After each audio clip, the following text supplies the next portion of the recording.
ሰላም እንደምናላችሁ የራዲዮ አዲስ ቤተሰቦች። ትረካውን ከመጀመራችሁ በፊት የላይክ ምልክቷን በመጫን ወዳጅነታችሁን እንድታሳዩን በአክብሮት እንጠይቃለን። ከቤተሰቦቻችን በተጨማሪ ወደ ራዲዮ አዲስ የመጣችሁ እንግዶች ካላችሁ ደግሞ ሰብስክራይብ በማድረግ ቤተኛ እንድትሆኑ እንጠይቃለን። ወደ ትረካው።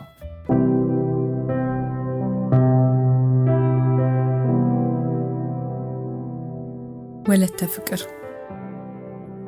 በእመቤት ተሾመ። ማልቀስ ብቻ፣ መነፍረቅ ብቻ፣ መንሰቅሰቅ ብቻ። ምን ሆንሽ ብሎ የሚጠይቀኝ ሰው የባሰ ያስለቅሰኛል እንጂ እንድናገር አያደርገኝም።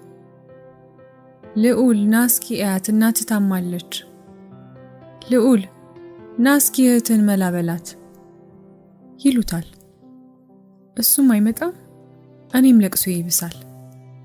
16 ዓመት ሙሉ በቤት ሰራተኝነት የኖርኩበት ቤት ነው። የተሻለ ሰው ከመሆን ህልሜ ጋር ኩሽና የቀረውበት ቤት ነው። ህልሜን፣ ምኞቴን፣ ተስፋዬን ትንሽ ትንሽ ጠብ እያረኩ ምግባቸውን ሳበስል፣ ቤታቸውን ሳጸዳ፣ ሳስተናግዳቸው ቆየው።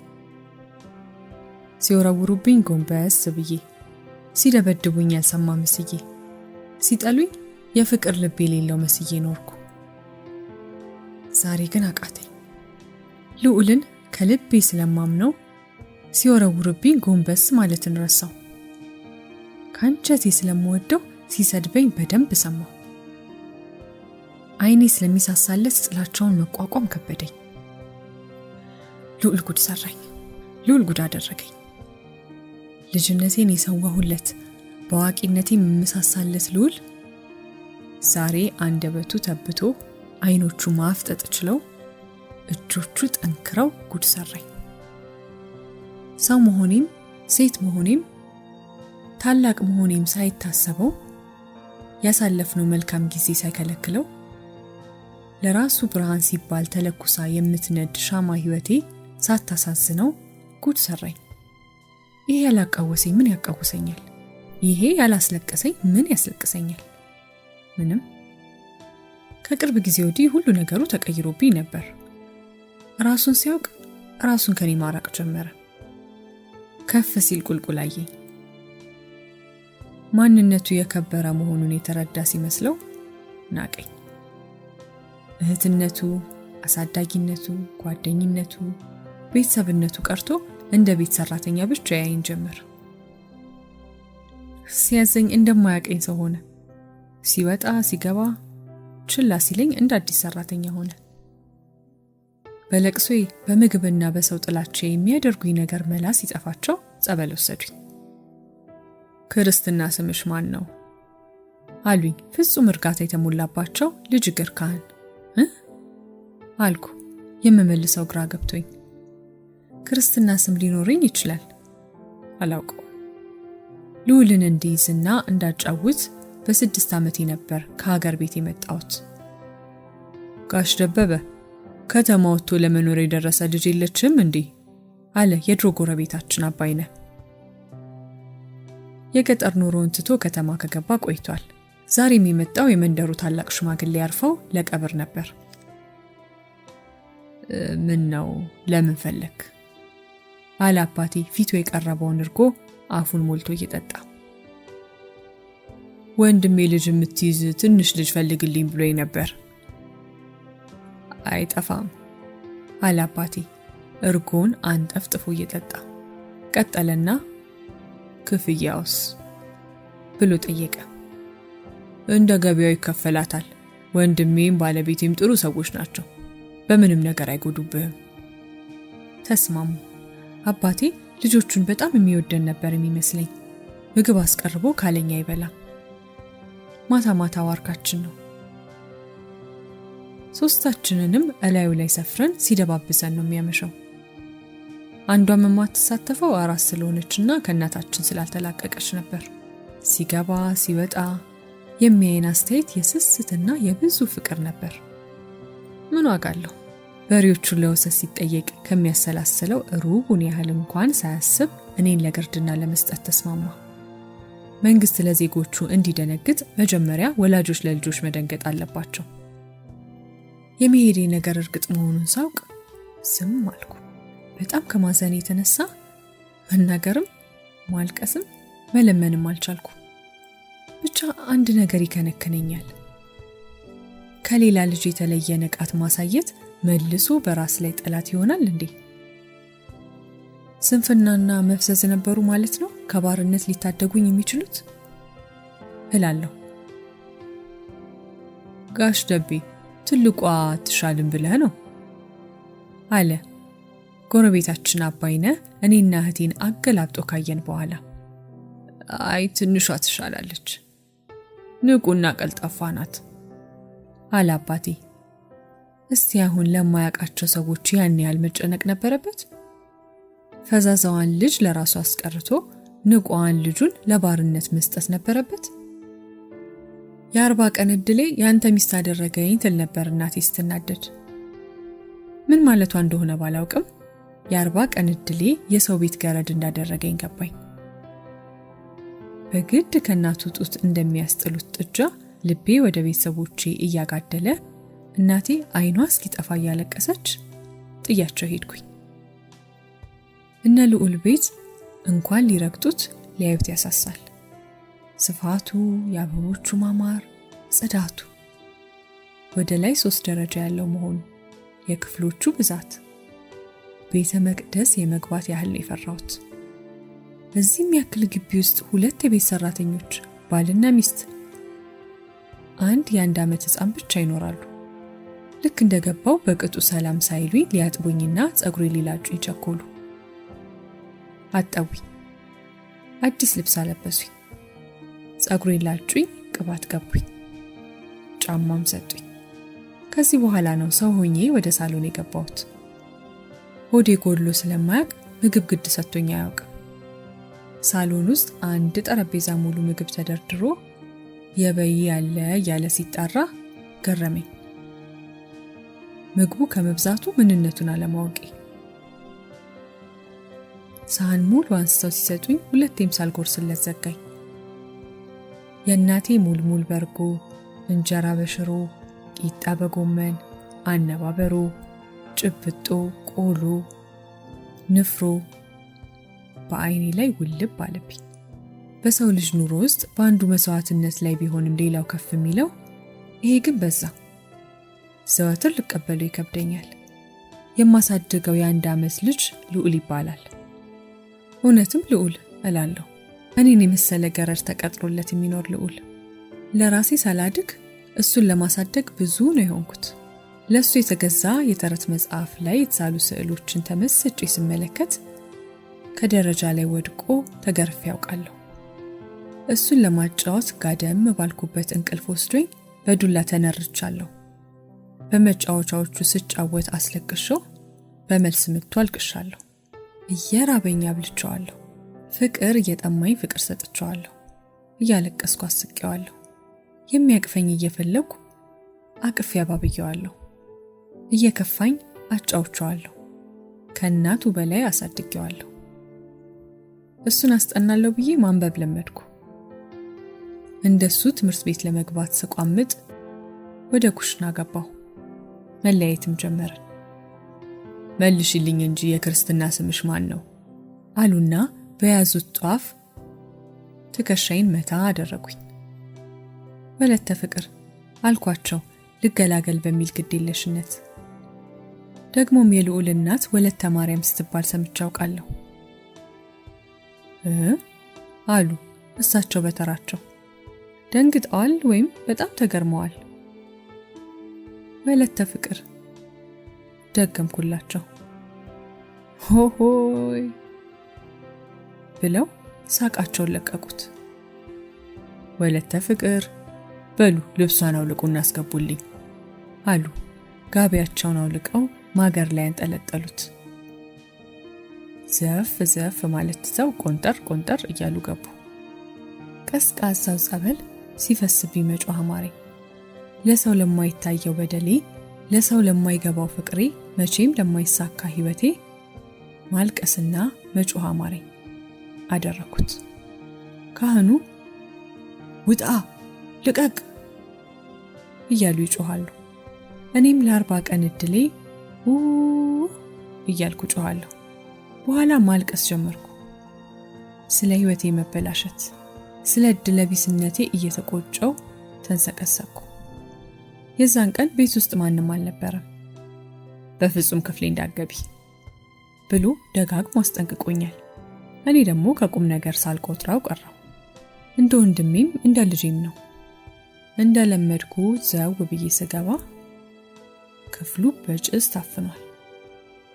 አንቺ ልጅ ምን ነግርሽን አልሰማልሽ አይደለም አለ በንዴት ደም ስሩ ተገታትሮ። እያየው የነበረውን ላፕቶፕ ዘግቶ አስቀመጠው። ምንድነው ሉላዬ? ምን እያረክ ነው? ምንድነው ይሁሉ ጭስ? እየተናገርኩ ብሽ ይልብኝ ጀመር። አፈፍ ብሎ ተነሳና ጎትቶ አልጋው ላይ ጣለኝ። የሚሰራሽን አሰጠሽ አይደል? ለነገሩ ደርሰሻል ሳይሆን አልፎብሻል። የሚያበርድልሽ ትፈልጊያለሽ አለ። በሩን ቆለፈው። ልብሴን ያውላልቅ ጀመር። ለመነሳት ፈልጋለሁ ግን አቃተኝ። ምንድነው ሉላዬ? ምንድነው ብዬ ምናገር ይመስለኛል። ታው ሉላዬ ታው፣ እህትህ ነኝ እናትህ ነኝ እያልኩ ያለው ይመስለኛል። ልናገረው ወይም ሐሳብ ብቻ ይሁን መለየት አልቻልኩ። በደንብ ስነቃ አልጋ ላይ ራቆቴን ተዘርሬያለሁ። ምንድነው የሆንኩት? ለምንድነው ሰውነቴን ማንቀሳቀስ አልቀል ያለኝ? እንደምንም ቀና ብዬ ቁጭ አልኩ። ደረቴ ተቦጫጭሯል። አልጋ ልብሱ በደምና በሆነ ፈሳሽ ተጨመላልቋል። ልዑል አንድ ጥግ ላይ ቁጭ ብሎ አይኑን ያጉረጠርጣል፣ ከንፈሩን ያላምጣል። መስኮቱ ቢከፈትም የሆነ ደስ የማይል ሽታ ይሸታል። ልብሴን ካለበት ፈላልጌ ለብሼ ሹክክ ብዬ ወጣሁ።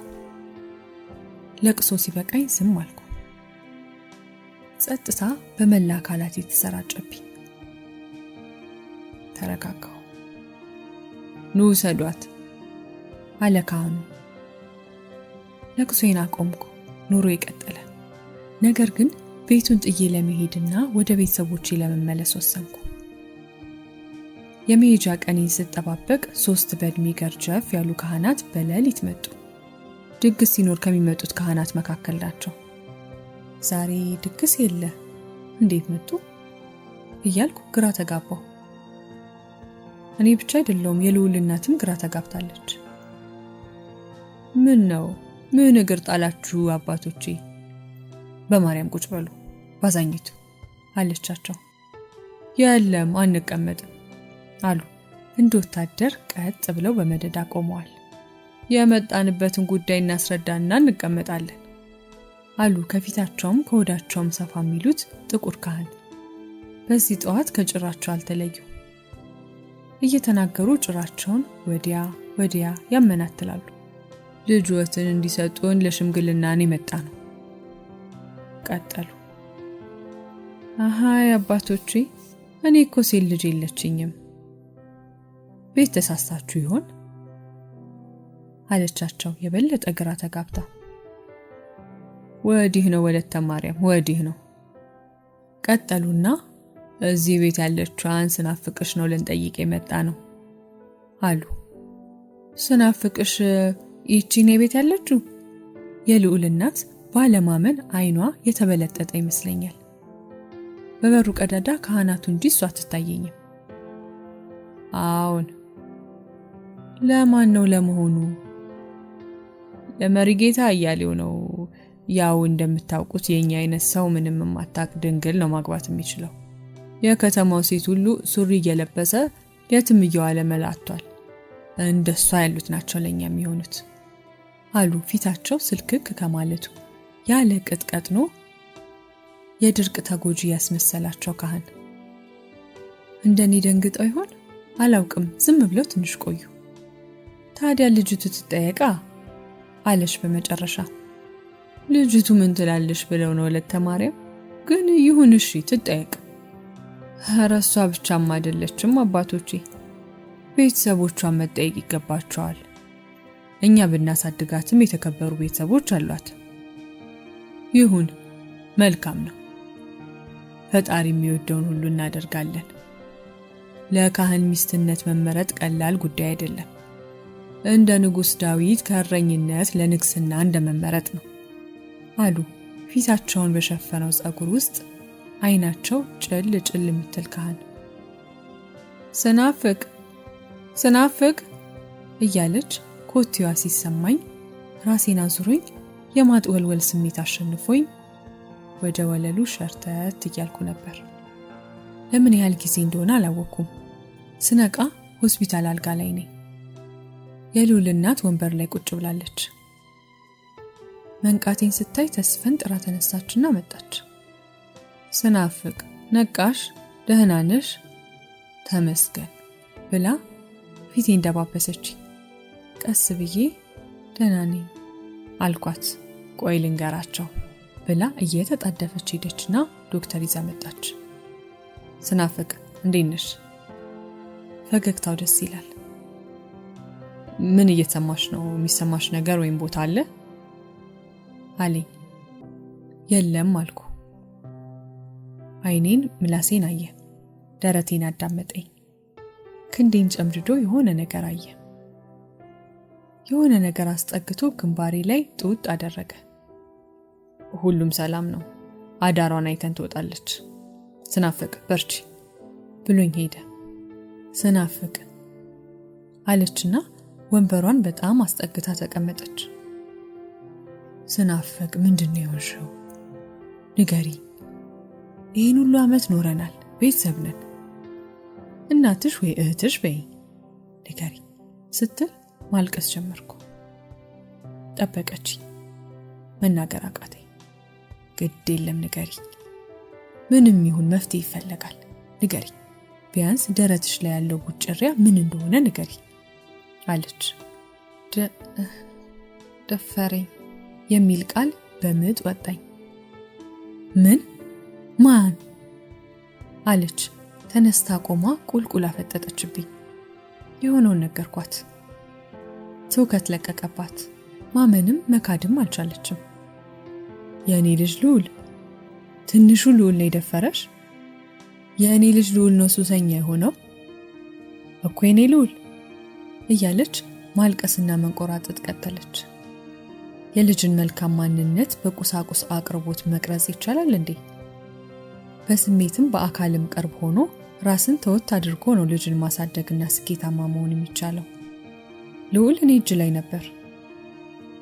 9 ዓመት ሲሆነው ጀምሮ ገላይን አትጠቢኝ፣ አትዘዢኝ፣ አትቆጪኝ ማለት ጀመረ።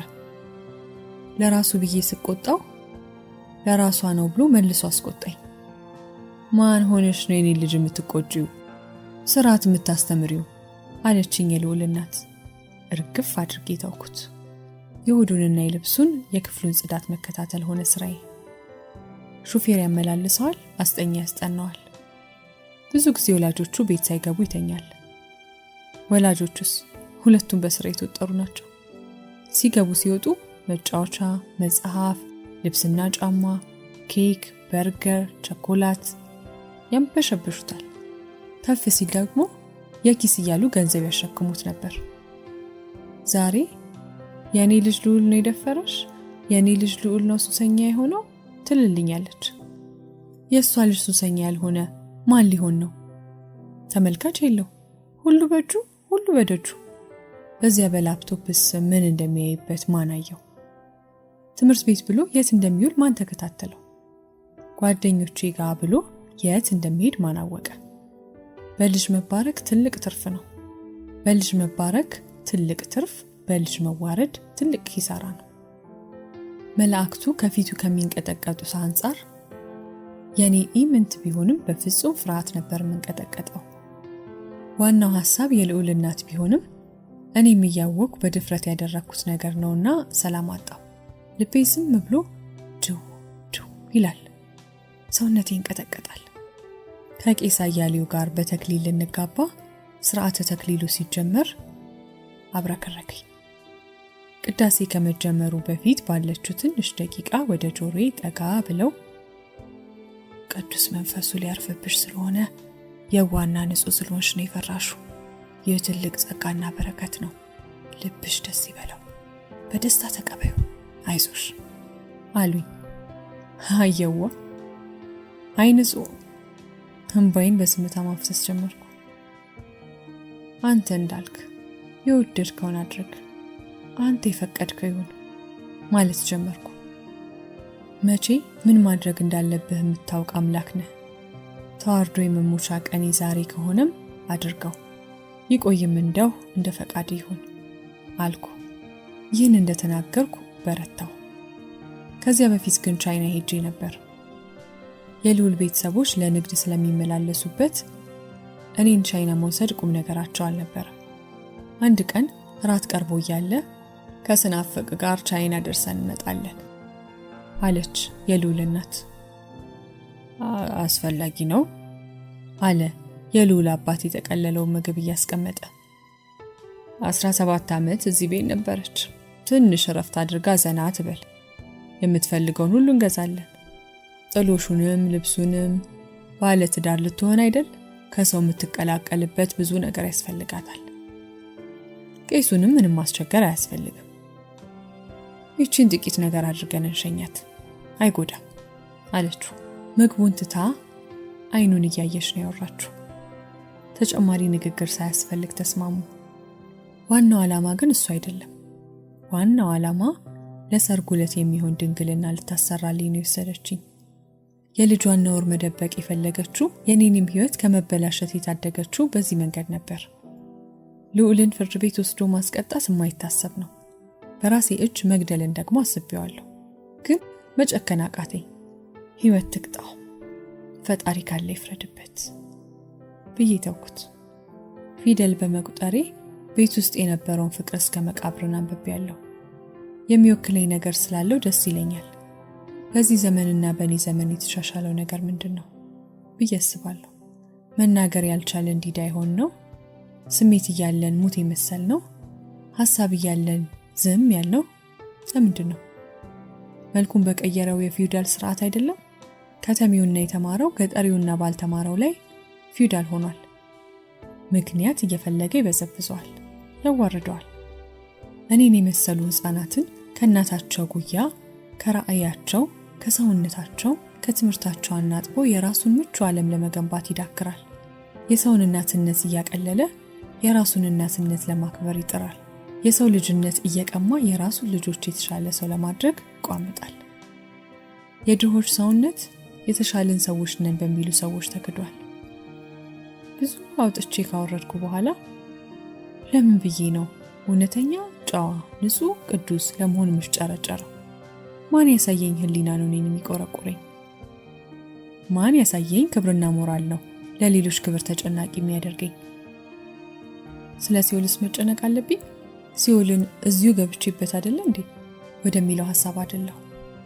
አንዳንዴ ብቻ ስለ ፈጣሪ ሳስብ የገነባሁት የምክንያትና ውጤት ግንብ ፍርስርስ ይልብኛል።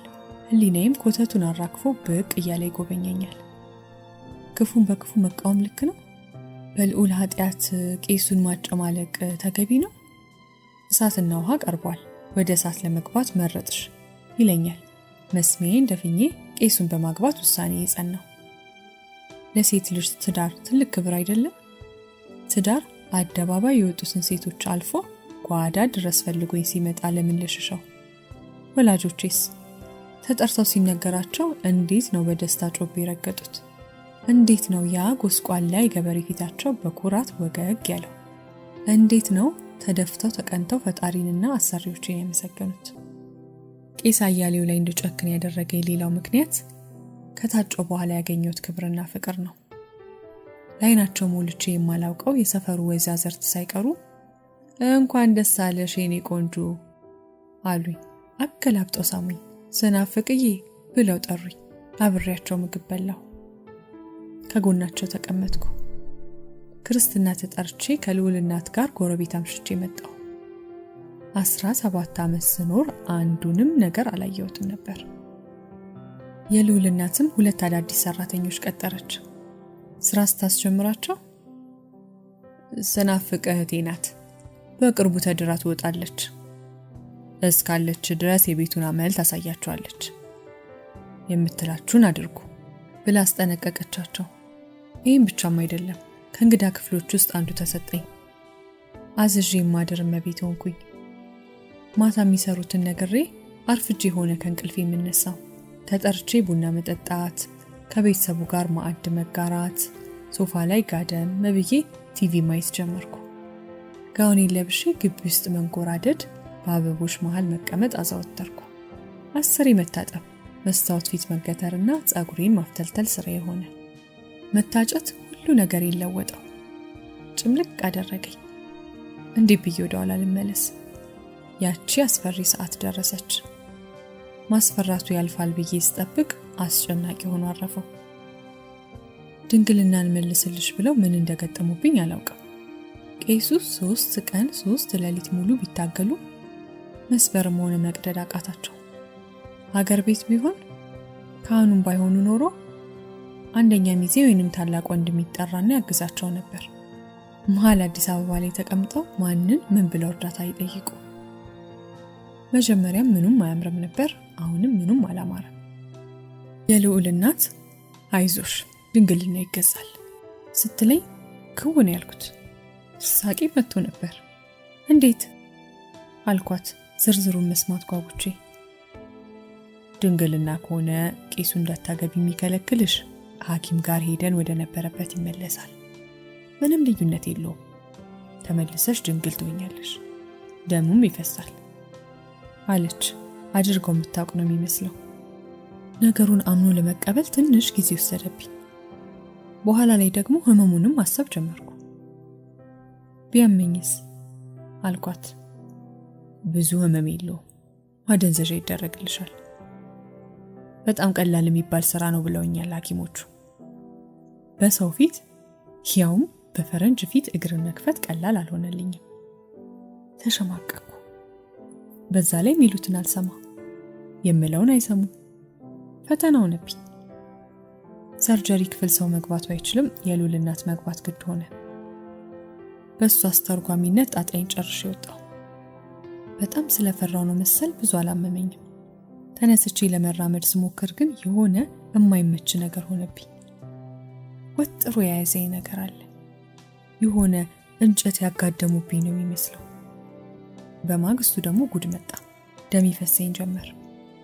የልዑል እናት ስነግራት የሆነ ማስታወሻ ደብተር አወጣችና ይኸውልሽ ስናፍቅ ለተወሰነ ቀን ትንሽ መድማት ይኖራል። ምናልባት የሆድ መነፋት፣ የማሳከክ ስሜት፣ ሽታ ያለው ፈሳሽ፣ ለመራመድም ለመቆምም መቸገር፣ የድካም ስሜት ሊኖረው ይችላል ብለዋል። የባሰ ህመም ወይንም ትኩሳት ወይንም የበዛ ደም መፍሰስ ካየሽ ግን ተመልሰን እንሄዳለን አለች። ተረጋጋሁ። ከሳምንት በኋላ ድንግልና ያስገጠመ ሳይሆን ድንግልና ያስወሰደ መስዬ ሸፈፍ እያልኩ ወደ ሀገር የመጣሁ። እግዚአብሔርን ፍራ፣ ካህናቱንም አክብራቸው ቄስ አያሌው ቤት ፊት ለፊት የተለጠፈ ጥቅስ ነው። ሰዎች አላከብር ብለው አስቸግሯቸዋል ማለት ነው። ለምን ስለራሳቸው ለጠፉ እያልኩ አሰላስላለሁ። ክብር መች በትእዛዝ ይመጣል? ለመከበር የሚያበቃ ማንነት ያስፈልጋል። ስራ፣ ውሎ፣ ምግባር፣ ለሰዎች የምታሳየው ቅንነት፣ ደግነትና ክብር ነው ሊያስከብርህ የሚችለው። ቄስ አያሌው 2 ክፍል ቤት ተከራይተው ነው የሚኖሩት። አልጋ፣ ሳጥን፣ የፕላስቲክ ወንበሮች ናቸው ቤት ውስጥ ያሉት። ለነገሩ ውሎና ዳራቸው ቤተክርስቲያን ነው። ምን ያደርግላቸዋል? ገንዘብ ደጉ የልዑል እናት ለአንድ ባለ ትዳር የሚያስፈልገውን እንዲሁም ከሚያስፈልገው በላይ የቤት ዕቃ ሟላችልን። የቤት ኪራዩንም ለመሸፈን ቃል ገባች። ኃጢያቷን በዚህ ልታቃልል ነው መሰለኝ። ካህናት ግን ገንዘብ ለምንድን ነው የሚጠሉት? ብዙ ጊዜ ለምድራዊ ህይወት አትጨነቁ፣ ሀገራችን በሰማይ ነው፣ ሀብታም መንግስተ ሰማያት ከሚገባ ግመል በመርፌ ቀዳዳ ትሽለክ ምናምን ይላሉ። ወዲያው ደግሞ ገንዘብ እያሉ ምእመንን ያስጨንቃሉ። ግራ የገባ ነገር። የክርስቲያን ዋናው ችግር ከሞት በኋላ ፍርድን፣ ከሞት በኋላ ትንሣኤን ማመኑና ዓለምን መናቁ ይመስለኛል። ከሞት በኋላ ህይወት፣ ጽድቅና ኩነኔ አለ ብሎ ማመኑ ይሁን። ዓለምን መናቅ ምን አመጣው? ሰው ልጅ እየወለደ ዓለምን ይንቃል? በድህነት ማቆ መሞት በትንሣኤ ወቅት ያለውን ፍርድ ያቀላል? በድህነት ውስጥ ኃጢአት የለም? እንደውም ድህነትና ማጣት የሚወልደው ኃጢአት አይከፋም? ዓለምን ለልጆቻችንና ለስጋችን ለምን ምቹ አናደርጋት? ስንት ዘመን አምላክን ቁጭ ብለን ጠራ ነው። መልስ የሰጠን አይመስለኝም። ለዚህ ደግሞ ምስክሮቹ ቤተሰቦቼ ናቸው። የነ ልዑልን ቤት ኑሮ አይቻለሁ። የቤተሰቦቼን ኑሮ አውቃለሁ። እንዴት ነው ሀብት ማግኘት ማጥላላት የሚቻለው? ቤተሰቦቼን መጠየቅ አቁሜያለሁ እኮ። ገና ወደ ቤቱ ጠጋ ስል የሚል የዝንብ መንጋ ይቀበለኛል። እዚህም እዛም የተጣለ አይነ ምድር።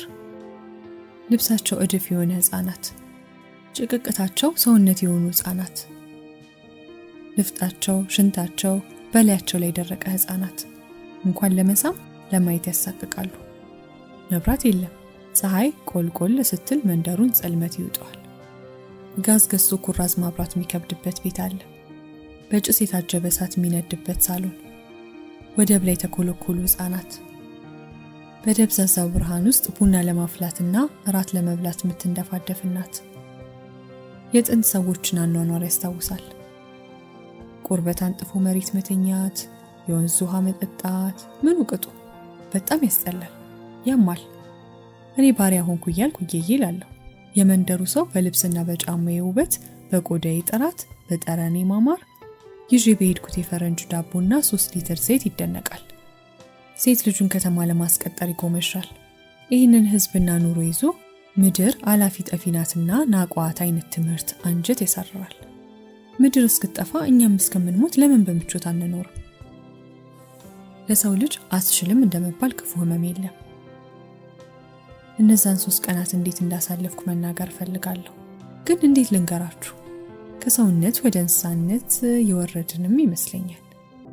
ስሜትን እያስተካከሉ ሴቷ ላይ ደጋግሞ መፈናጠጥ፣ ከዚያ እሳት እንደገባ ላስቲክ ተኮማትሮ መውረድ። የዚህን ትዕይንት አስቀያሚነት በህሊናችሁ ማሰብ ትችላላችሁ። በጣም ነው የተሰቃየሁት።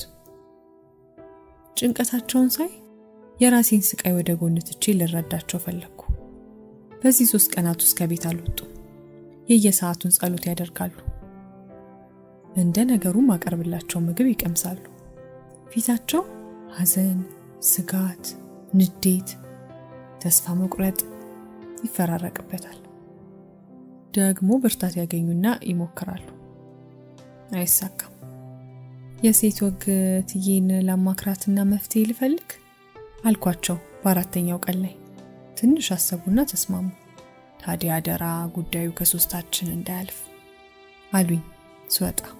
እኛ ከሆነው በላይ ሰው ማወቁ የበለጠ የሚጎዳን ደካማ ፍጥሮች ነን። ምን ይደረጋል? ሐኪም ቤት ወሰደችኝ። ይህቺ ታናሽ እህቴ በወር አበባ ጊዜ ከፍተኛ ህመም አላት፣ ከምነግር በላይ። ከዚህ በፊት ሌላ ሐኪም ቤት ሄደን ድንግልናዋ ደሙ እንደ ልብ እንዳይወርድ ስለሚከለክለው ነው ብለውን ነበር። አሁን ስላደገች በራሷ መወሰን ስለቻለችና ስለወሰነች ነው የመጣነው አለችው ለዶክተሩ። የኃጢአቷን ዱካ ለማጥፋት የምትሄድበት ርቀት ይገርማል። ታይቶ በማይታወቅ መልኩ በጣም ጠንካራ ቆዳ መሰል ነገር ነው ያለው። የግድ በስለት መቀደድ አለበት አለ ዶክተሩ። ተስማማን። በጉዳዩ ላይ ተጨማሪ ምርመራ ብናደርግበት ፈቃደኛ ናችሁ?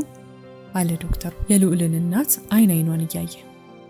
በፍጹም ሕክምና ማግኘት ብቻ ነው የምንፈልገው አለች የልዑል እናት። ቁጣ ያስደነግጣል።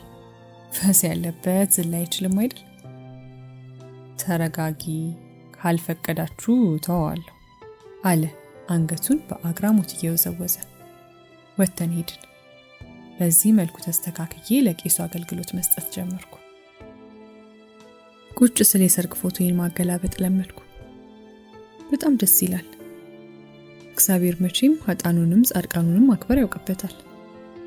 ውስጤ እየተሸማቀቀ ከላይ ግን ግርማውን ሞገሱን ደፍቶብኝ ነበር። የበግ ደም የሚመስለው እንደ እንቁ የሚንቦገቦገው ካባና ቆብ ሰውን በጣም ያሳምራል።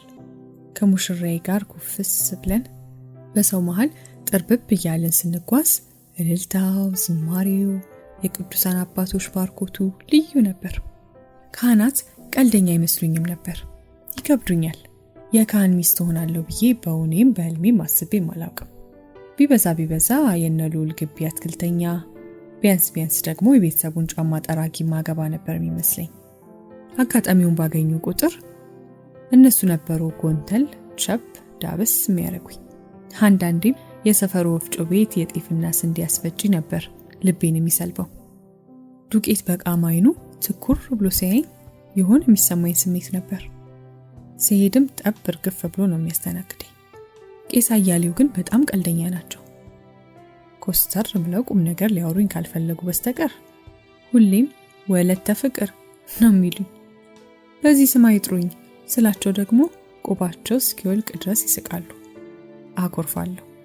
ነይ ወዲህ የኔ የዋህ ይሉኛል። የዋህ እኮ ነሽ፣ መንግስተ ሰማያት ያንቺ ናት ይሉኛል እንደ እንግዳ አገላብጦ እየሳሙ። አየዋህቴ ፍርዴን የምጠባበቅ ወንጀለኛ ነኝ። በምን መልኩ ከዚህ ኃጢአት ድን ይሆን? አቤቱ እባክህ ይቅርታን አትንፈገኝ። እባክህ ነውሬን ሸፍነህ ግደለኝ።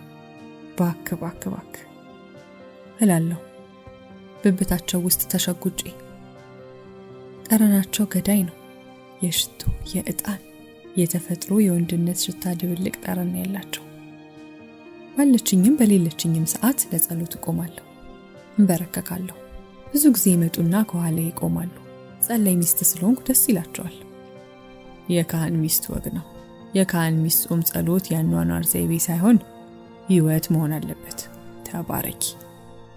እድሜውን በረከቱን ያድልሽ። ቤትሽ አይጉደል። የተባረኩ ልጆች ይስጥሽ። በልጆችሽ ደስ ይበልሽ። የሰው ፊት ከማየት ያድንሽ። የወላድ መካን ከመሆን ይሰውርሽ። ተባረኪ ይላሉ መስቀላቸውን ደረታቸው ላይ አድርገው። ደስ ይለኛል።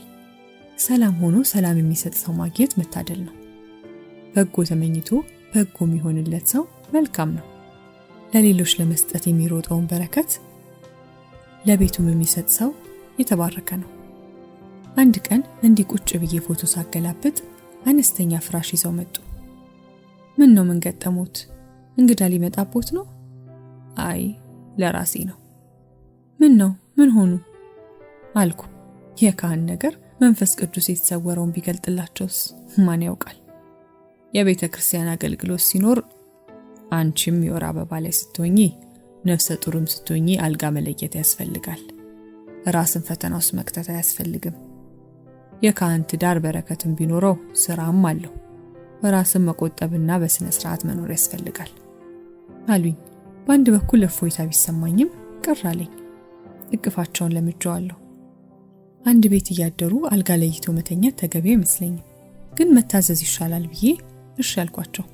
ወለተ ፍቅር አሉኝ ምሳ የተበላበትን አንስቼ ስመለስ። አቤት ውፍርፍር ብለሻል፣ ሆድሽም ከብዷል። ጸነስሽ እንዴ? ምንም የሚሰማሽ ነገር የለም ነው ወይስ ለመናገር ፈርተሽ ነው? ኧረ ምንም የለም፣ ልጅ በረከት ነው፣ ምን ያስፈራኛል ብለው ነው። አንገቴን እየደፋው። ታዲያ ሐኪም ቤት ሄደሽ ስታይ? እሺ አልኳቸው። ያደጋ ጊዜ ተጠሪ መቼም የልዑል እናት ሆናለች። ሆስፒታል ይዘኝ ሄደች። የሽንት ምርመራ ውጤት መጣ። እርጉዝ ነኝ። ከዚህ ቀድመሽ ክትትል መጀመር ነበረብሽ ብሎ ዶክተሩ የቀጣይ ቀጠሮ ቀን ሰጠኝ። ምን ማለት ነው አለችው የልዑል እናት። 4 ወር ሆኗታል።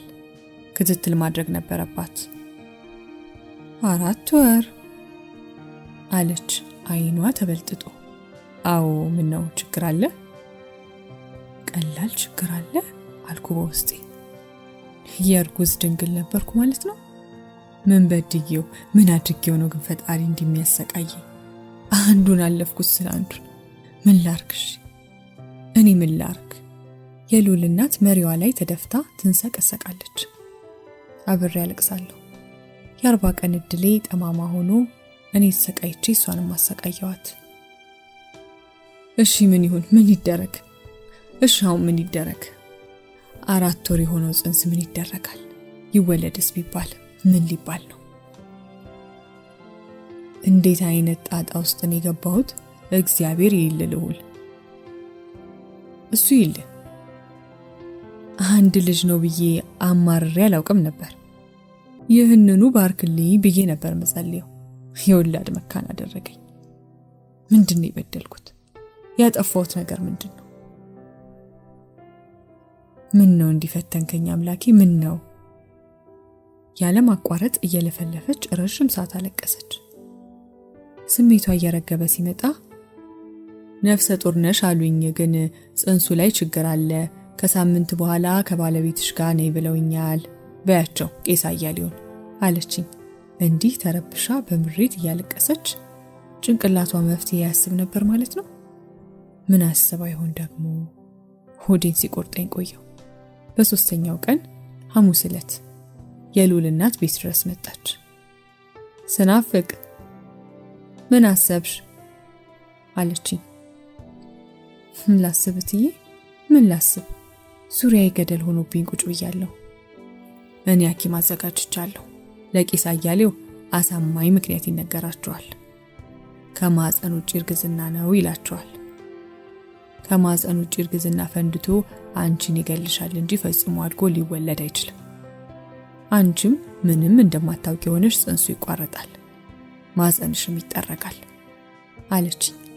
ዝም ስላት መቼም ትዳሪን ፈትቼ የዛይ ኬሲን ልጅ እወልዳለሁ አትይኝም አይደል አለችኝ። ምን አፍስ ምን አማራጭስ አለኝና ምን ልበል? የ4 ወር ጽንስ ሲቋረጥ ቢገለኝ እንኳን ይሻለኛል። የልዑልን ልጅ ወልዶ ከማሳደግ ሞት በስንት ጣዕሙ። ትዳር ባይኖረኝ ራሱ ለምርጫ ማቀርበው ጉዳይ አይደለም። በውርደትና በስቃይ ከመኖር በክብር መሞት። ሐሳቡን ማሰብ ራሱ ይዘገንናል አልኳት። ለሱም ለልዑል አባት የሆነውን ነገርኩ። ለምን ይሄን ሁሉ ጉድ ደበቅሽኝ ብሎ እያበደ ነው። ብቻዬን ይዤ ነገሩን እፈታለሁ ብዬ ነበር። ቢያውቀው ለሱ ማሰቤ ነበር። እሱን ከብስጭት ከጭንቀት መታደጌ ነበር። ልጁንስ አንድ ነገር ቢያደርገው ብዬ ነበር የደበቅኩት። ምን ነው እትዬ? እንደጀመርነው በእኔና ባንቺ ቢያልቅ አይሻልም ነበር አልኳት። አላልቃለኝ አንዱን ስለው አንዱ እየተዘካ አላልቃለኝ ብላ እየጮኸች አፈጠጠችብኝ። ስቅቅ ብዬ ቁጭ አልኩ።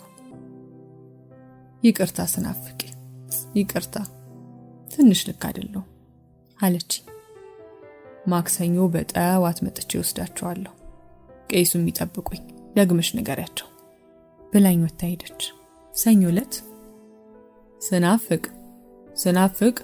ስናፍቅ ብለው ጠሩኝ። አቤት አለው ይግቡ አልኳቸው ጓዳ ሆኜ። ምሳ ሳይመጡ በመቅረታቸው ተጨንቄ ነበር። እንዲህ የሚጠሩኝ ደግሞ ደህና ጉዳይ ሲኖራቸው ነው። እንዴት ዋልሽ? ነይ እስኪ አንዴ አሉኝ። ወጣው። ነይ ቁጭ በይ፣ እምነግርሽ ነገር አለ። ልቤ ድው እያለ ቁጭ አልኩ። አባትሽ ማለቴ የልዑል አባት አሉ። የልዑል አባት ምን ሆነ? አመነቱና ማታ ራሱን አጥፍቶ አደረ። እሱን ስናስተካክል መስመር ስናሲዝ ነው ለምሳም ያልመጣሁት አሉኝ። ጩኸቴን አቀለጥኩት። ከተቀመጥኩበት ተነስቼ በሆዴ ድፍት አልኩኝ። አባቴ ልበለህ፣ አባቴ፣ የልዑል አባት፣ አባቴም ለኔም አባቴ፣ ለኔ ደግ ለኔ አርገው እያልኩ አቀለጥኩት። ጎረቤቱ ግልብጥ ብሎ መጣ። አፋፍሰው ለቅሶ ቤት ወሰዱኝ። የልዑል አባት እንዴት ሞተ የሚል ጥያቄ አንስታችኋል። በእውነት እኔም አላወቅኩ። ልክ እንደ ትዊች በድንገት ነው የሞተው። ልዩነቱ የልዑል አባት እንደ ትዊች ሆቴል ተከራይቶ ሳይሆን ጓሮ ላይ ለበግ ማንጠልጠያ በተዘጋጀ ፌሮ ላይ ተንጠልጥሎ መሞቱ ነው። ሚስት ስትማገጥ ባል ራሱን ሊያጠፋ ይችላል። ምክንያቱም ማማገጥ ለወንዶች ዓለማቸውን መነጠቅ ስለሆነ ነው። ወንድ ልጅ ክብሩ፣ ጀግንነቱ፣ ማንነቱ፣ ዋጋው፣ ብቃቱ የሚለካው በያዘውና የያዘውን ነገር ይዞ በመቆየት ችሎታው ላይ ስለተመረኮዘ ነው። አይደለም ሚስቱን ያህል ቅጥር ተደፍሮበት ስራውን ሲያጣ፣ ኪሳራ ሲያጋጥመው፣ ስልጣን ሲያጣ እንኳን ለራሱ ያለው ክብር ይዋሽቅበታል።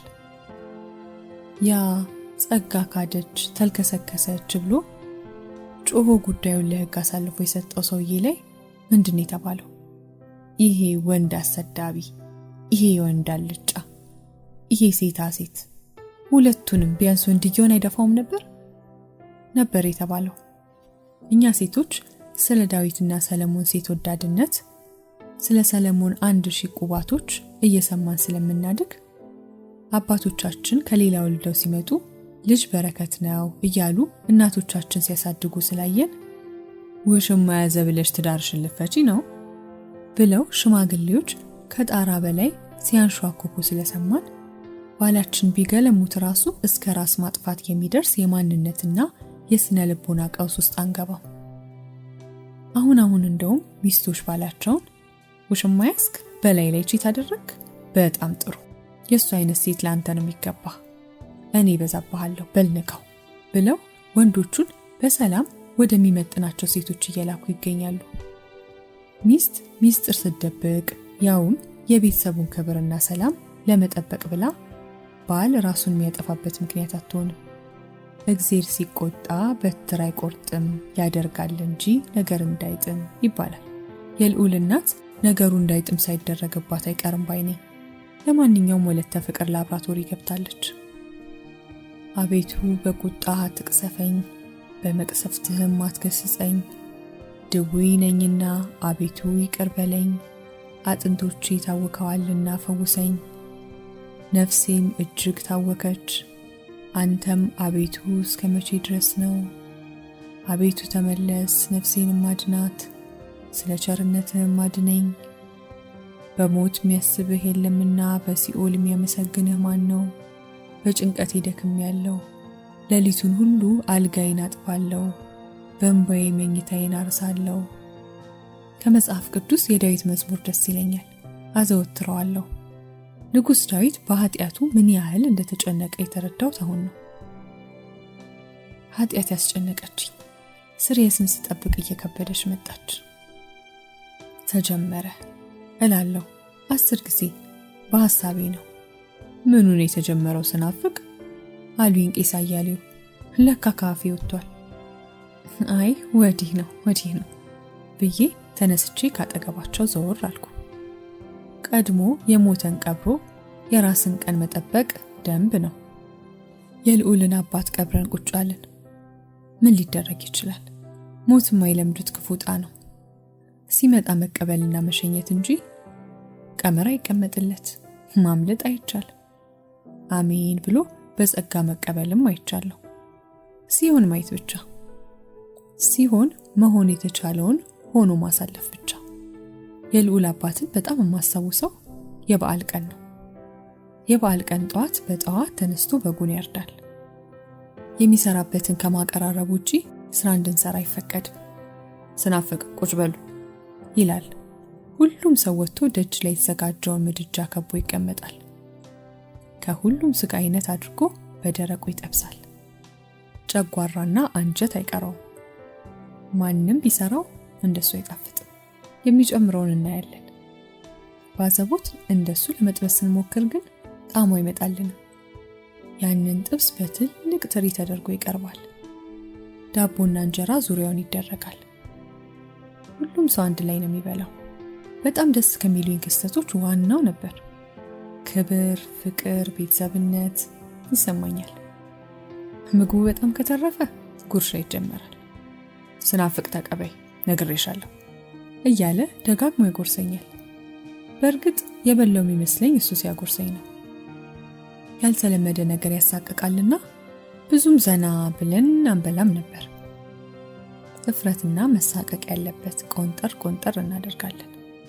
ቁርስ አብልቶን ቡና ከጠጣን በኋላ ሁሉም ትቶልን ይሄዳል። ቀሪውን የምግብ ዝግጅት እኛ እንቀጥላለን።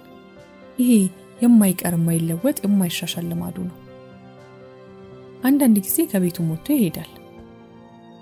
ለምሳም ለራትም ላይ መለስ ይችላል። መከራችንን አይተን የሰራነው ምግብ ሳይቀምሰው ይቀራል። የሀብታም ቤት ትልቁ ችግርና ግፍ ምግብ መድፋት ይመስለኛል። በገፍና በአይነት ይሰራል፣ ይተርፋል፣ ፍሪጅ ይገባል፣ የተወሰነ ጊዜ ይቆያል፣ ይደፋል። ደሃ በሆንም ለምግብ ትልቅ ንቀት ይዞኛል። እህል አንዴ ከበሰለ መበላት አለበት። በወቅቱ ሳይበላ ከተበላሸ ሽታው ሞት ያስመኛል። ጣት ያስቆረጥም የነበረው ምግብ ላይን ይቀፋል። ከክፉ በኋላ ክፉ ለበሰለ ምግብ የሚንቆጠቆጥና በኋላም የሚደፋ ሰው ይመስለኛል። የኩሽና ስራ እንደጀመርኩ ምግብ ከሚደፋ ፈትፈት ይደረግና ወደ ስራ ስትሄዱ ለኔ ቢጤ ሰጣችሁ ትለፉ ብል ገላምጣኝ ወጣች። ተውኩት። ለቁጠባ ብዬ የምሰራውን አይነት ስቀንስም ትቆጣለች። የተሰራው አይነት ደግሞ ምን ቢበላ ይተርፋል። ነፍሴ እየተሳቀቀ አውጥቼ እደፋለሁ። የሰልስቱ ጠዋት የልዑል እናት ጠቀስ አድርገኝ ተከትያት ጓዳ ገባሁ። የቀጠሮ ቀን ማክሰኞ ነበር፣ ከዛሬ ማለፍ የለበትም፣ ሂዱና ነው አለችኝ። ተይትዬ 12 እንኳን ይውጣ፣ ተይ ልቆይ አልኳት። ምን ይጠቅማል ስናፍቅ፣ ያለብኝ ችግር ይበቃኛል፣ ሌላ ችግር አጨምሪብኝ አለችኝ። እሺ አልኳት። ልትመጣ ስትል ይሄን መድኃኒት ስጫት ብሎኝ ነበር ዶክተሩ ብላ የሆነ ብልቃጥ ውስጥ ያለ ዱቄት በጥብጣ ሰጠችኝ። ጠጣው። ስናፍቅ፣ ከትንሽ ደቂቃ በኋላ ትሞቻለሽ። መርዝ ነው የሰጠውሽ፣ በምርመራ የማይገኝ መርዝ። ይሄን ነገር ቀድሜ ማሰብ ነበረብኝ። ያን ባለማድረጌ ነው ባሌን ያጣሁት አለች ብልቃጡን ቆሻሻ መጣያ ውስጥ እየከተተች። አሁን ለሁላችንም የሚሻለው ይሄ ነው ስናፍቅ። ባሌ ከሞተ ጀምሮ ለሰከንድ አንቺን ማየት አልፈልግም ነበር። በጣም ነው ያስጠላሽኝ። በዚህ መልኩ ካልሆነ በምን ልገላገልሽ እችላለሁ? የልዑል እናት እሪታዋን ስታቀልጠው አንድ ሆነ። ቤታችን የሚጠረግበትን ከስከሱ ለማምጣት እግሮቼን አፈራርቄ እየዘለልኩ ወደ ዳገቱ ሄዳለሁ። መጀመሪያ የከስከሱን ወደ ግማት የሚጠጋ ጠረን መልመድ አቅቶኝ ነበር። በኋላ ለመድኩትና እንደ እናቴ ጠረን ይናፍቀኝ ጀመር። ከስከሱን አምጥቼ በልጅ አቅሜ ቤቱን ደጁን እጠርጋለሁ። ከዛ ደግሞ 5 ሊትር ጀሪካን በገመድ አዝዬ በኋላ መጣ ወንዝ ወርዳለሁ። በተለይ ጥቅምትና ህዳር አካባቢ በጤፉ፣ በስንዴው፣ በገብሱ መሃል ባለው ድንበር በንፋስ ከሚጫወተው እህል ጋር እየተጫወትኩ ልዩ ልዩ ሽታ እየማኩ ጤናኒት የዶቅማና የአማጊጥ አበቦችን እየቀጠፍኩ እሄዳለሁ። ላሞቹ ሲታለቡ፣ ጥጆቹ ጠግበው ሲፈነጩ መመልከት ደስ ይለኛል። የስንዴ ሙልሙል ዳቦዬን በርጎ አወራርዳለሁ። ደግሞ እንጨት ለቀማ ብለን ከታላቅ እህቴ ጋር ጫካ እንሄዳለን። አጋም ደርሶ ከሆነ፣ ቀጋ ደርሶ ከሆነ፣ እንጆሪ ደርሶ ከሆነ፣ ሾላ ደርሶ ከሆነ፣ አውጥ ደርሶ ከሆነ ዝም ብለን ሆዳችንን እንሞላለን። በላዩ ላይ የቦዩን ውሃ ጥጥት፣ በቦዩ ውሃ ተረጫርተን ብስብስ፣ ደግሞ የሾላ ቋንጣ ይጣፍጣል ብለን ሾላውን በቀጭን እንጨት ላይ ሰክተን እንደረድርና ዘወር አድርገን ዛፍ ላይ እንሰቅላለን። ተንኮለኛ እረኛ ካልወሰደብን ሌላ ቀን ተመልሰን ስንመጣ ደርቆ ወይንም ጠምዘዝ ብሎ ይጠብቀናል። ከዛ እቅፍ ማትሞላ ጭራሮ ሰብስበን ወደ ቤታችን እንሄዳለን። ኑግና የቀይ ጤፍ ቂጣ አንድ ላይ ተወቅጦ የሚዘጋጅ ጭብጦ አለ። በጣም ይጣፍጣል። እናቴ ደስ ያላት ቀን ትሰራልናለች። ምን ሲሆን ደስ እንደሚላት አናውቅም። ብቻ ቀን እየለየ ደስ ይላታል። ጭብጧችንን በሹራባችን ላይ ታቅፈን እንበላለን። አባታችን ሲመጣ እግሩን ለማጠብ እንሽቀዳደማለን። ታጥቦ ሲጨርስ ይመርቀናል። ከዛ እላዩ ላይ እንሰፍራለን። እንቅልፍ እስኪጥለን ስንላፋ ተረስ ያወራልን እንቆያለን። እሸት ሲደርስ ቁጭ ብለን ባቄላውን፣ አተሩን፣ ስንዴውን፣ ጓያውን፣ ሽምብራውን ማሻመድ። ከዛ እንደ አያቻሌ ፈሳችንን ዘረጥ እያደረግን መሳቅ ነው። ውሃ ሲጠማን የበቆሎ አገዳ እንበላለን። አዝመራው በደቦ ሲታጨድ ጠላው፣ ዳቦ፣ የስንዴን ኩቶ ደግሞ በአውድማ ተሰብስቦ ተረኛው ክምር ሊወቃ ሲል ክምሩን አውድማ ላይ መናድ። ለአዋቂዎች አድካሚ ስራ፣ ለኛ ግን አስደሳች ጨዋታ ነበር። ከዚያ ደግሞ በሬዎቹና ወይፈኖቹ አፋቸው ታስረው እህሉ ላይ መዞር ይጀምራሉ። የገራን በሬ ጭራ ይዘን እስኪደክመን ድረስ አብረን እንሽከረከራለን። አባ ወዬ፣ ለምንድነው በሬዎቹ አፋቸውን የምታስራቸው? እንዳይበሉ ነዋ። ምን አለበት ቢበሉ? ይሄ ሁሉ እህል ያልቃል? እየሳቀ እሱስ አያልቅም ልጄ፣ መጽሐፍም አፋቸውን አትሰር ይላል። እንበላለን ሲሉ ስራውን ያደናቅፋሉ ብዬ ነው እንጂ ይለኛል። አንዳንድ ቀን ንፋስ ይጠፋና እህሉ አውድማ ያድራል። አቤት አውድማ ለማደር ያለ ልመና! አባዬ የዛሬን ብቻ። አይሆንም፣ ብርዱን አትችሉትም። ግድ የለም የዛሬን ብቻ። በተለይ ጨረቃ ከሆነ አቤት ውጭ ማማሩ፣ ሰማዩ፣ የጨረቃዋ ብርሃን፣ የሌሊቱ ግርማ፣ ንፋሱ፣ የአራዊቱ ጩኸት። ይህን የመሰለ ዓለም ለምንድነው ሰው ሳያይና ሳያጣጥሞ የሚያልፈው? አንዴ መሽቶ ቤት ከገባን አንወጣ።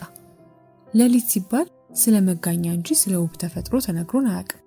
እኛ ግን አውድማ ስናድር አይተን አጣጥመነዋልና አውድማ መውጣት ደስ ይለናል።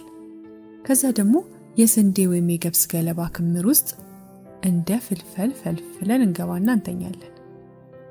ከነ ገለባው አፋፍሰው ቢወስዱን አንሰማም። ንፋስ ተገኝቶ ገለባውና ፍሬው ምርትና ግርዱ ከተለየ በኋላ ምርቱ መሃል ላይ ተጠቅልሎ አናቱ ላይ ላይዳ ይሰካበታል። አነባበሩ ወይንም ዳቦ ይመጣና ምርቃት ይመርቃሉ። የተሰበሰበውን አዝመራ የበረከት የጤና ያድርገው፣ ለዓመቱ በሰላም ያደርሰን፣ ሀገሩን፣ ሰውን፣ ከብቱን ይጠብቅልን፣ ክፉን ነገር ያርቅልን፣ በጎን ያቅርብልን፣ ልጆቹን ያሳድግልን፣ ሽማግሌዎቹን ያቆይልን። ምግቡ ከተበላ በኋላ ምርቱ በማዳበሪያ እየታፈሰ ወደ ቤት ይገባል። ከዛ ደግሞ ከሰፈሩ ልጆች ጋር ባልና ሚስት የምንጫወት ይመስለኛል። የሰፈሩ ማቴዎች ተሰብስበው እቃቃ ይጫወታሉ። ምን እንደታያቸው እንጃ ያለ ልማዳቸው እኔና የጎረቤታችን አይናፋር ልጅ እንዳለን ባልና ሚስት አድርገው ሞሸሩን። ከእንሰት ቅጠል የተሰራ ካባ ለበሱን። የባህር ዛፍ ቅጠል ተጎዝጉዞ ቁጭ ካለን በኋላ ጀሪካን አምጥተው ይደልቁ ጀመር። የሰርግ ዘፈን የወይን አበባዬ የወይን የወይን አበባዬ የወይን እኛም ወደናል ይሁን የወይን አበባዬ የወይን የወይን አበባዬ ሸጊቱ ያላንቺ አይነጋም ሌሊቱ።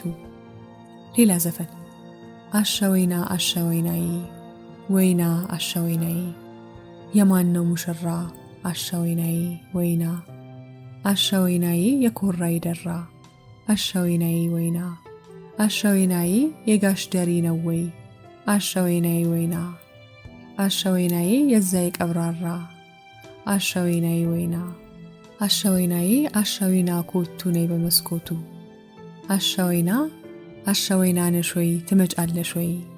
ሌላ ዘፈን ተጫወቱ እህ ተጫወቱ ገና ነው ሰዓቱ መሽቶብናል እህ መሽቶብናል ፋዘር ይቆጡናል። ዘፈንና ጭፈራው ሲበቃቸው መስተንግዶ ቀጠሉ። ምግቡ የሰንሰል አበባ ነበር። ጥሩምባ የሚመስሉት ትናንሽ ነጫጭ አበቦች እየተመዘዙ ይመጠጣሉ። በጣም ይጣፍጣል። ቆርኪ ደርድረው ደግሞ ውሃ ቀዱበት። አሪፍ ጠጅ ነው ጠጡ ይላሉ አስተናጋጆቹ። ማቲው ሁሉ ቆርኪውን እያነሳ ሁት ሁት ሁት እያለ የሚጠጣ ለመምሰል ይታገላል። መስተንግዶ ሲያልቅ ተነስተን ቆመን ተሳሳሙ ተሳሳሙ እያሉ ተንጫጩ። ጉንጭ ለጉንጭ ተሳሳምን። እንደሱ አይደለም ከንፈር ለከንፈር ነው። በከንፈራችን ተሳሳምን። አሮጌ ነጠላ አልብሰው ተኙ ብለውን ሄዱ። ጎረቤታችን እማማ ይልፉ መናጢዎች ባለጌዎች ጉድ ሳይፈላት እነሱም ከዚህ ዛሬ ብለው ሲጮሁብን ነው ተነስተን እግሬ አውጪኝ ያልነው። ይህ ሁሉ የሆነው ኮማ ውስጥ በተኛውበት ነው። ከ27 ቀን በኋላ ነው የነቃሁት። ፈጣሪ ያልቆረጠባት ነፍስ የልዑል እናት ካበላችኝ መርዝ ተረፍኩ። ጽንሱን ግን ተገላገልኩ። ተአምር ነው አለኝ ዶክተሩ። እውነትም ተአምር። ደሃ ምን ክብር ምን አቋም አለው? ሆስፒታል ከገባው ጀምሮ ወጪውን የሸፈነችው የልዑል እናት ነች አሉኝ። ለባሌ ምግብ የሚመላለሰው ከሷ ቤት ነበር። እንዴት ብዬ ምን ብዬ አቋም ሊያዝ? በዛ ላይ ለብዙ ጊዜ ደጎናልኛለች። ሲደክማት ክፉ ብትሆን ይፈረድባታል? ምን ታርገኝ እያልኩ ባደረገችኝ ነገር ቂም ላለመያዝ ታገላለሁ። ጊዜ ዳኘን ብለን አብረን ኖሮ ቀጠልን። ድፍረቱንና ብርታቱን ሳገኝ ልዑል ምን ሆነ አልኳት። ከአባቱ 40 በኋላ ከቤት እንደወጣ አልተመለሰም፣ ጠፍቷል። ጥጋብ ጎዳና ጣለው አለች እንባዋ ኮለል እያለ። ዩኒቨርሲቲ መሄድህን ተወው፣ የሱስ ማገገሚያ ግባና ተስተካክለ ስራውን ተረከበኝ አልኩት። መጀመሪያም ዝም ያልኩት ማትሪክ ይፈተን ብዬ ነው። ውጤቱን የያዝና ማገገሚያ ያስገባዋለሁ፣ ከዛ ቀስ ብሎ ይማራል ብዬ ነበር። አጅሬው የምን ሱስ ስለምን ሱስ ነው የምታወሪው ብሎ ሽምጥጥ አርጎ ካደኝ። ተናደድኩና የሆነውን ሁሉ ነገርኩት። የሚለውን የማያደርግ ከሆነ በአንቺ ጉዳይ እስር ቤት እንደማስገባው አስፈራራሁት። ቤቱን ጥሎ ጠፋ አለችኝ። የልዑል አባትስ ምን ሆኖ ነው? እሱን አላውቅም። ማታ ግን የማይሆን ነገር ተነጋግረናል። እንዴት ይህን ሁሉ ጉድ ትደብቂኛለሽ አለ። ባለፈው የነገርኩሽን ምክንያት ነገርኩት። ዝም ብሎ ይቆይና ድንገት ተነስቶ ልጁ ግን የኔ ነው፣ ይህን ሁሉ ጉድ አውቀሽ የደበቅሽ ምን አስበሽ ነው? ከጀመርሽ አይቀር ሁሉንም ጉድሽን ብትነግሪኝ ብሎ አረፈ። እንደ እብድ አደረገኝ። መኝታ ቤቱን ጥዬ እንግዳ ክፍል ሄጄ ተኛሁ።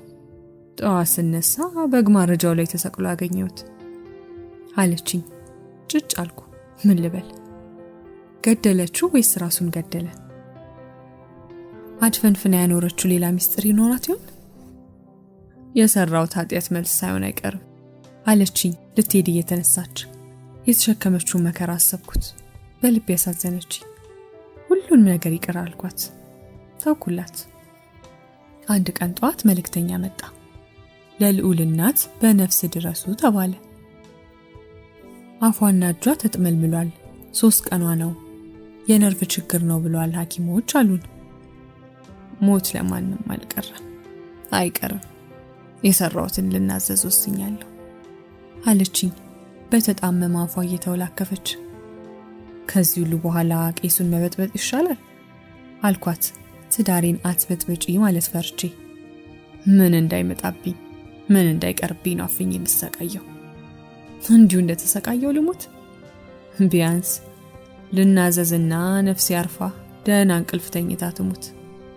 ቄስ አያሌው ታሪኩን ሲሰሙ እንደ ካህኑ ኤሊ ፍንግል ይላሉ ብዬ ስጠብቅ ዝም ብለው በቀኝ እጃቸው የያዙትን መስቀል ከእግራቸው መዳፍ ላይ ይተመትማሉ። ከዚያም እግዚአብሔር ይፍታሽ፣ እሱ ይቅር ይበልሽ ወለተ ማርያም፣ ኃጢአትሽን ለንስሐ አባትሽ ተናዘዥ ብለው ሊሄዱ ተነሱ።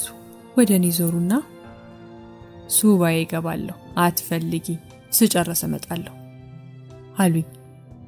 አባ ወሬ ከማዳረስ ንስሐዬን እርሱ ቢቀበሉኝ አይሻልም አለች የልዑል እናት ከእንባዋ ጋር እየታገለች። ትኩር ብለው አይተዋት ስርዓተ ቤተ ክርስቲያን አይፈቅድም፣ ግድ የለም ለንስሐ አባትሽ ንገሪያቸው ብለው ወጡ። ከወላጆቼ ቤት ስወጣ የተሰማኝን አይነት ስሜት ተሰማኝ። ነፍሴ ተንሰፈሰፈች። ግን ምን ማድረግ እችላለሁ? ከሳምንት በኋላ አስጠሩኝ። ዓለም ይሆነኛል ብዬ ሞከርኩ፣ አልሆነም። ከዚህ በኋላ ዓለም ላይ ምንም አልሰራም። ጳጳስ የመሆን የልጅነት ህልሜን አፍርሼ ዓለም ላይ በብዙ ለፋው፣ ግን ምንም ሳልሰበስብ ቀረው። ሁሉ ከንቱ የከንቱ ከንቱ እንደሆነ አየሁ። እናንተ አይደላችሁ፣ ፈጣሪ ነው ይሄን ያደረገው። ፈጣሪ ነው የገሰጸኝ። ገዳም እገባለሁ። መመንኮስና መሞት አንድ ናቸው። ነፃ ሰው ነሽ፣ ቸር ሕይወት ይግጠምሽ። ምን ብዬ ልለምናቸው? ምን አፍቀርቶኛል? እወዶታለሁ፣ ይቅርታ አድርጉልኝ። እንዴት ልበላቸው? ደግና መልካም ባል ነበሩ። ሌላ አይደለም፣ ፍቅራቸውን ማጣት ነው የሚጎዳኝ። ግን እንዴት ብዬ ልንገራቸው? እንዴት ብዬ ልለምናቸው? ጠቅልዬ የልዑል እናት ቤት ገባሁ። የራሴን የልብ ህመም ዋጥ አድርጌ እሷን ማስታመም ሆነ ስራዬ። ሁሌ ሐሳቤ ባሌ ጋር ነው። ምርቃታቸው፣ ትህትናቸው፣ ሳቃቸው፣ እቅፋቸው ትውስ ይለኛል። ታምሜ በነበረ ሰዓት የሚይዙት የሚጨብጡትን የሚያጡት ነገር ይታየኛል። 10 የሚዳብሱኝ አይዞሽ ትድኛለሽ እያሉ የሚስሙኝ ነገር፣ ቡና ለማፍላት፣ ምግብ ለመስራት፣ ቤት ለማጽዳት የሚንደፋደፉት ነገር ሰመመን ውስጥ ይከተኛል። ልብስ ሲያጥቡ የውስጥ ሱሪ የማይቀራቸውም ነበር። መጀመሪያ ላይ ይተውትን ያጥበዋለሁ ብላቸው፣ ለምን ማፈርሽ ነው? አንቺ ማለት አካሌ ነሽ። ምንም የሚደበቅ የሚያጸይፍ ነገር የለም። አንቺ ሳልታመም እኔን እያጠብሽ አይደለም ብለውኝ ነበር። መልካም ባል ነበሩ። መልካም ባል። የዘውትር ጸሎቴ ይህ ነው። የሳሙኤል እናት ሐና የጸለየችው ነው። እንደ እግዚአብሔር ቅዱስ የለምና እንደ አምላካችን ጻድቅ የለምና አቤቱ ከአንተ በቀር ቅዱስ የለም። አትመኩ፣ የኩራት ነገሮችንም አትናገሩ፣ ጽንዕ ነገርም ካፋችሁ አይውጣ። እግዚአብሔር አምላክ አዋቂ ነውና፣ እግዚአብሔርም ዙፋኑን ያዘጋጃል። የኃያላንን ቀስት ሰብሯል፣ ደካሞችንም ኃይል አስታጥቋቸዋል። እንጀራ ጠግበው የነበሩ ተራቡ፣ ተርበው የነበሩ ጠገቡ። መካኒቱ 7 ወልዳለችና ብዙም የወለደችው መውለድ አልቻለችም። እግዚአብሔር ይገድላል ያድናልም፣ ወደ ሲኦል ያወርዳል ያወጣልም። እግዚአብሔር ድሃ ያደርጋል ባለጠጋም ያደርጋል፣ ያዋርዳል ደግሞም ከፍ ከፍ ያደርጋል። ችግረኛውን ከመሬት ያነሳዋል፣ ምስኪኑንም ከጉድፍ ያነሳዋል። ጥበበኛ በጥበቡ አይመካ፣ ኃይለኛም በኃይሉ አይመካ፣ ሀብታምም በሀብቱ አይመካ። የሚመካ ግን በዚህ ይመካ፣ እግዚአብሔርን በማወቅና በማስተዋል በምድር መካከል ፍርዱንና እግዚአብሔርን በማወቅና በማስተዋል በምድር መካከል ፍርድንና እውነትን በማድረግ። ሰዎች ካለ ተፈጥሯቸው ለባርነት ሲዳረጉ አካላቸው ብቻ ሳይሆን መንፈሳቸውም አብሮ ባሪያ እንዳይሆን መከላከል መልካም ነበር። ሁሉም ሰው ቢያንስ መሰረታዊ ትምህርት ቢያገኝ፣ ማንበብና መጻፍ ቢችል መልካም ነበር። ሰዎች ቢያንስ መጽሐፍ ቅዱስ ቢያነቡ ከሚደርስባቸው ግፍ የሚያጽናናቸው፣ መንፈሳቸውን የሚያጠነክርላቸው፣ ነገን በተለየ ሁኔታ በተስፋ እንዲያዩ የሚያደርግ ህልምና ራዕይ ያገኙበት ነበር። ብርቱዎች ደግሞ ታጋይ ሆነው ከተጫነባቸው ቀንበር ይላቀቁና ሌሎችን በዚህ ተመሳሳይ ወጥመድ እንዳይገቡ ሕግና ስርዓት ያበጁለት ነበር። ባነበብኩት የፈጣሪ ቃል ልቤ ተጽናንቶ በተስፋ ይኑር እንጂ ታጋይ ሆኜ ራሴንም ሆነ ታናናሽ እህቶቼን ማዳን አልቻልኩም። እንደኔ ለባርነት ሳይሰጡ ከወላጆቻቸው ጋር በመኖራቸው መቀናባቸው እህቶቼ የከፋ ባርነት ነው የጠበቃቸው። ታላቄ በ13 ዓመቷ ተጠለፈች። 8ኛ ክፍል ልትፈተን እያጠናች ነበር። ፍትህን ማህበረሰቡ ለድንግልና ያለው ፍቅር ጋረደው። ሽምግልናውን አትቀበል፣ ትመለስና ትምህርቷን ትቀጥል አባዬ አልኩት አባታችንን። ድንግልናዋን አታ ወዴት ነው የምትመለሰው ብሎ አፈጠጠብኝ። ድንግልና ምንድን ነው ይሄን ያህል አልኩ በስጨት ብዬ። ድንግልና ክብር፣ ምልክት፣ ቃል ኪዳን ነው። መጠለፍ ወግ ነው። አንዴ ከተነካኩ በኋላ አርፎ መቀመጥ እንጂ በፈራገጥ አጉል ለመላላት ካልሆነ በስተቀር ዋጋ የለውም። እንኳን የሰው የእህል ትራፊ የሚያስጠላል አለኝ። ስር ከሰደደው አጉል እምነቱ አገላለጹ ቆሽቴን አሳረረው። የገዛ አባቷ ትራፊ ካላት ሌላው ሰውማ ትንኝ ነው የሚያደርጋት። የእህቴ ከህልሟና ከሰውነቷ መስተጓጎል የሴት ልጅ ወግ ነው ተብሎ ተስቆ ታለፈ። በልጅነቷ የ3 ልጆች እናት ተደርጋ ከእናቴ የከፋ ኑሮ ትገፋለች። በ21 ዓመቷ የ81 ዓመት አሮጊት መስላ ፊቷ በማዲያት ተሽጎርጉሮ ያየኋት ቀን መፈጠሪን የጠላሁት። አንዷም እህቴ ትምህርቷን ከ7 አቋርጣ እንደ ስናፍቅ ከተማ ሄጄ ካልሰራው በሚል በገዛ ፈቃዷ ባሪያ ሆናለች። በዚህ ቢበቃት ጥሩ ነበር። አንድ ጎረምሳ ወደድኩ ብላ ስታብድ አርግዛ ወደ ቤት ተመለሰች። አሁን ልጇን ለእናታችን ጥላ ተመልሳ ባሪያ ሆናለች። እኛን ወልዳ በማሳደጓ ያላለፈላት እናታችን በልጅ ልጅ ደግሞ አበሳዋን ማየት ጀምራለች። ትምህርትን አጥብቆ የያዘው የመጨረሻው ልጅ ወንድሜ ነው። እሱ ብቻ ነው ሰው ለመሆን እየተፍጨረጨረ ያለው። ለነገሩ ለምን አይፍጨረጨር? የሚጠልፈው የለ። በከተማው ልጅ ጠብቅ ብሎ በባርነት የሚቀጥረው የለ። ይማር እንጂ። የልዑል እናት ንስሐ አባቴን ጥሪልኝ ብላ መቆም የመቀመጫ ስታሳጣኝ ተነስቼ ቤተክርስቲያን ሄድኩኝ። መንገድ ላይ ሆኜ እኔስ ለምን ንስሐ አልገባም ብዬ አሰብኩ።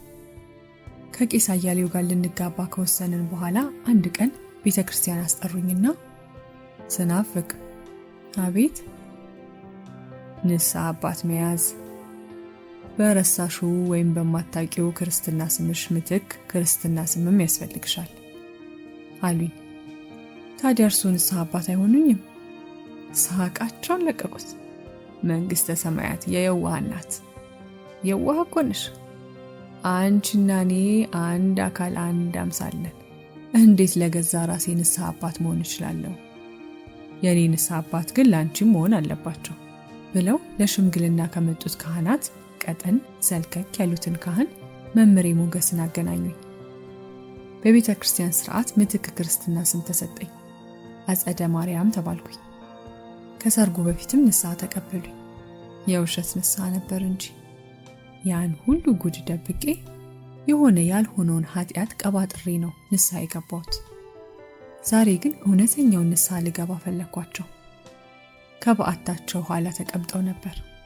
ሲያዩኝ ተነስተው ወደ በዓታቸው ገቡና በሩን ዘጉት። እውነት አላቸው።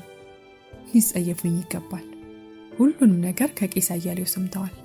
ቄስ አያሌው ሱባኤም ሆነ ገዳም ሲሄዱ ንስሐ አባታቸውን ማናገራቸው አይቀርም።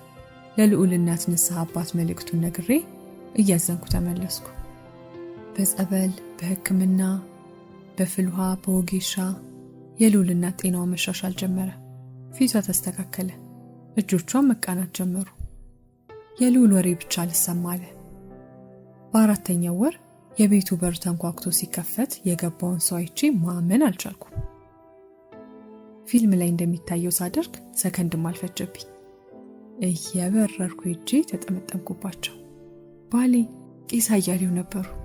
የገዳም አባቶች አይሆንም ወደ ሚስት ተመለስ ብለው አሰናበቱኝ አሉኝ።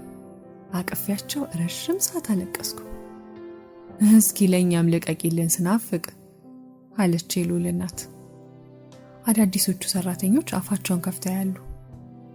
ቄስ ታቅፎ ከንፈሩን እየተሳመ አንገቱ ስር ሲያለቅስ ማየት በእርግጥ ያስገርማል።